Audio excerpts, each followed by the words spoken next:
एक बार महेश नाम के एक आदमी की एक खबर दूर दूर तक फैल गई कि उसे भगवान ने खुद आकर दर्शन दिए हैं और अपने होने का सबूत देने के लिए एक दैविक कमंडल भी उसे दिया है।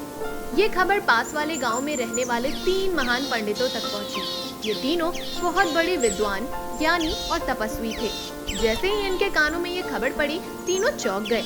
इन्होंने सोचा कि वो तीनों तो बहुत बड़े विद्वान हैं, उन्हें तो सारे शास्त्रों का भी ज्ञान है, फिर भी भगवान ऐसे ज्ञानी महात्माओं को छोड़कर एक साधारण से आदमी को दर्शन देने कैसे आ सकते हैं? जरूर ये आदमी झूठ बोल रहा है। तीनों ने सोचा कि आखिर हम भी तो देखें कि कौन है ये आदमी जो भगवान के नाम पर ऐसी अफवाह फैला रहा है। तीनों महेश के गाँव की ओर चल पड़े। वहाँ जाकर देखा उसके घर के बाहर खूब भीड़ लगी थी। महेश के पास जाकर उन्होंने कहा कि जरूर तुम झूठ बोल रहे हो, दिखाओ कहाँ है तुम्हारा दैविक कमंडल। महेश ने कमंडल पंडितों के हाथ में थमाते हुए कहा, महाशय, मैं बिल्कुल सच बोल रहा हूँ। भगवान ने सच में मुझे दर्शन दिए हैं। जब मेरे बछड़े का पैर फिसल गया और वो नदी में गिर गया, तब भगवान ने खुद ही उसे निकाला और मुझे ये कमंडल दिया। उन तीनों ने वो कमंडल अपनी अपनी क्षमता के हिसाब से परखा और पाया कि वो सच में दैविक था, जिसे भगवान के अलावा कोई नहीं दे सकता था। तीनों को वो कमंडल देखकर बहुत जलन हुई और वो गुस्से में पैर पटकते हुए वहाँ से निकल गए। अपने आश्रम में जाने के बाद तीनों ने एक दूसरे से कहा, हम रोज भगवान की पूजा करते हैं, रोज भगवान को खुश करने की कोशिश करते हैं, लेकिन भगवान ने हमें तो कभी दर्शन नहीं दिए। अब हम भी भगवान से नाराज हैं। इतना कहकर तीनों खाना पीना छोड़कर ये संकल्प करते हैं कि जब तक भगवान हमें दर्शन नहीं देंगे, तब तक हम ना कुछ खाएंगे, ना कुछ पिएंगे और ना ही अपनी विद्या से किसी की मदद करेंगे, ना दान लेंगे, ना दक्षिणा, और भगवान को भी भोग नहीं लगाएंगे। ऐसे ही अपने संकल्प का पालन करते हुए उन्हें कई दिन बीत जाते हैं।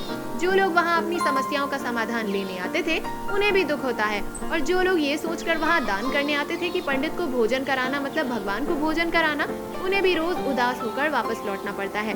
ये देखकर भगवान भी चिंता में पड़ जाते हैं और तीनों के सामने आ खड़े होते हैं। तीनों भगवान को देखकर उनके सामने सिर झुकाकर प्रणाम करते हैं। भगवान उनसे पूछते हैं कि क्या हुआ, तुम इतने नाराज क्यों हो? तब पहला पंडित कहता है, हे भगवान, मुझे आपके सभी मंत्र आते हैं, सभी शुभ कामों के लिए लोग मुझे ही बुलाते हैं।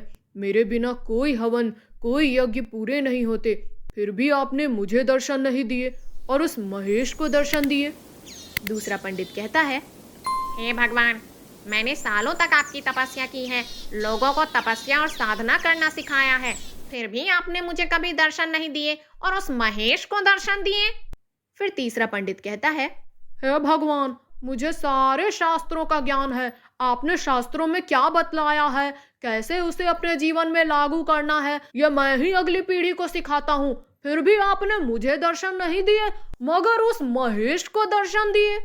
तीनों के मुंह से ये सवाल सुनकर भगवान मुस्कुराते हैं और कहते हैं, मुझे मालूम है तुम तीनों मिलजुल कर इस आश्रम को चलाते हो, मेरी पूजा करते हो, लेकिन तुम मुझे जो भी अर्पित करते हो मैं भी तो खुशी खुशी ग्रहण कर लेता हूँ।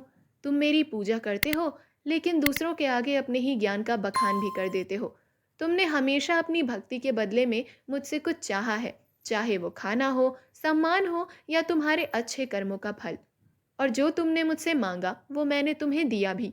लेकिन महेश ने मुझसे कभी कुछ नहीं मांगा, बल्कि उसने अपने हर सुख के लिए मुझे धन्यवाद किया और हर दुख को मेरा दिया हुआ अवसर समझकर मुझ पर भरोसा बनाए रखा। लेकिन आज पहली बार महेश ने मुझसे मदद मांगी, तो मैं खुद उसकी मदद कैसे नहीं करता। मुझसे जुड़ी हर चीज का ज्ञान रखना तुम्हारा कर्तव्य है, क्योंकि तुम पंडित हो। अपने कर्तव्यों का पालन करने से ज्यादा तुमने और क्या किया है? मेरा असली भक्त तो वही है जो निस्वार्थ भाव से मुझे हर खुशी में याद करता है और मुझसे मोक्ष तक की भी कामना नहीं करता। अब पंडितों को भगवान की बातों का मतलब समझ आया। दोस्तों, भगवान ये कभी नहीं कहते कि दिन रात मेरा जाप करो, मेरी पूजा पाठ करोगे तो ही मैं तुम्हें दर्शन दूंगा।